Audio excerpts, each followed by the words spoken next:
Excel PU college ಗುರುವಾಯಿನಕೆರೆ, ಕರ್ನಾಟಕದ number 1 PU college. Admissions open now.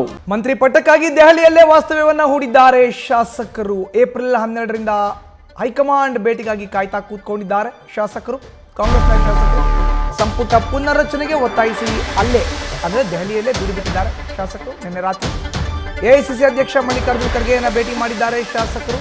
ಶಾಸಕರ ನಿಯೋಗ ಸಂಪುಟ ಪುನರ್ರಚನೆ ಮಾಡಬೇಕು ಅಂತ ಒತ್ತಾಯಿಸಿದ್ದಾರೆ. ಶಾಸಕರ ನಿಯೋಗ 2-3 ಬಾರಿ ಗೆದ್ದಿರುವಂಥ ಶಾಸಕರಿಗೆ ಅವಕಾಶವನ್ನು ಕೊಡಿ ಅಂತ ಒತ್ತಾಯವನ್ನು ಮಾಡಿದ್ದಾರೆ. ನಿನ್ನೆ ರಾತ್ರಿ ಮಲ್ಲಿಕಾರ್ಜುನ ಖರ್ಗೆ ಅವರನ್ನ ಭೇಟಿ ಮಾಡಿದ್ದಾರೆ. ನಾಯಕತ್ವದ ವಿಚಾರಕ್ಕೂ ನಮಗೂ ಸಂಬಂಧ ಇಲ್ಲ, ಬಟ್ ಕ್ಯಾಬಿನೆಟ್ ರೀಶಫಲ್ ಮಾಡಿ ಅಂದರೆ ಪುನರ್ರಚನೆ ಮಾಡಿ. ಇಂದು ಕೂಡ ವರಿಷ್ಠರ ಭೇಟಿಗಾಗಿ ಪ್ರಯತ್ನವನ್ನು ಪಡ್ತಾ ಇದ್ದಾರೆ ಶಾಸಕರು.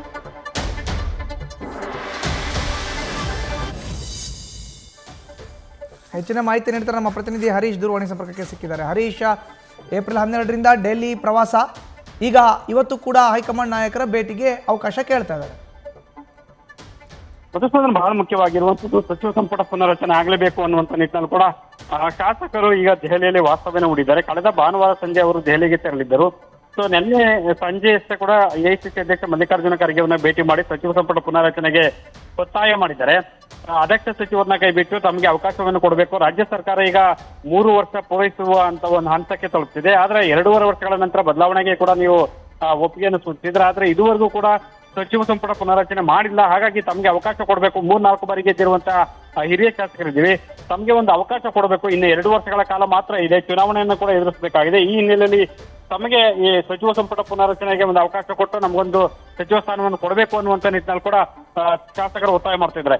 ಇವತ್ತು ಯಾಕಂತಂದ್ರೆ ಒಂದು ಸುರ್ಜೇವಾಲಾ ಆಗಿರ್ಬೋದು, ಮತ್ತೆ ರಾಹುಲ್ ಗಾಂಧಿ, ಕೆ.ಸಿ. ವೇಣುಗೋಪಾಲ್ ಯಾರು ಕೂಡ ಸಿಗ್ತಾ ಇಲ್ಲ, ಅಪಾಯಿಂಟ್ಮೆಂಟ್ ಕೊಡ್ತಾ ಇಲ್ಲ ಅನ್ನುವಂಥದ್ದು. ಯಾಕಂದ್ರೆ ಅವರು ಕೂಡ ಚುನಾವಣೆಯಲ್ಲಿ ಬ್ಯುಸಿ ಆಗಿದ್ದಾರೆ.